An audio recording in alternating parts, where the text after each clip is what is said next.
सध्या बाजारात डुप्लिकेट पैठण्यांनी शिरकाव केलाय। दक्षिण भारतात यंत्रमागावर तयार होणाऱ्या पैठण्या सर्रास ओरिजिनल पैठण्या म्हणून विकल्या जातात। पैठणी हातमागावर विणली जाते। एक पैठणी विणायला साधारणपणे 2 महिन्यांचा काळ लागतो।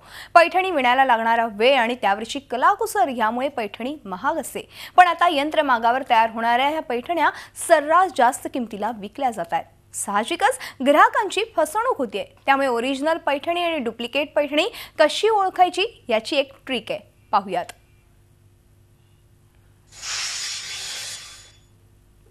ओरिजिनल पैठणीमध्ये 200 ते 300 ग्रॅम जरी, 700 ग्रॅम रेशीम वापरतात।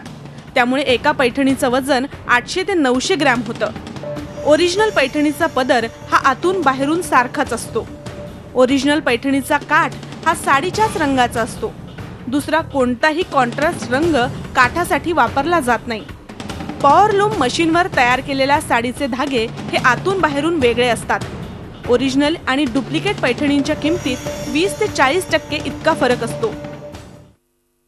या पदराची खासियत अशी आहे की हा पदर आतल्या साइडने आणि बाहेरच्या साइडने हा तुम्हाला सारखाच दिसेल।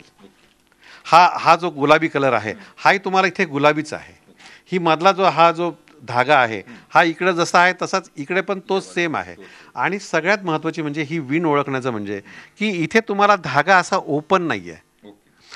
ही नॉट केलेली आहे। जर आणि विण रेशीम याच्यामध्ये गाठ करून याला आडी देऊन हा विण केलेली आहे। त्यामुळे रिअल पैठणीचा कुठलाही धागा तुम्हाला असा उपसता येणार नाही किंवा काढता येणार नाही याच्यातनं। ही पैठणीची खरी खासियत आहे, ही विणची खासियत। आणि हे काम फक्त हातानेच होतं। झी 24 तास रहा एक पाऊल पुढे।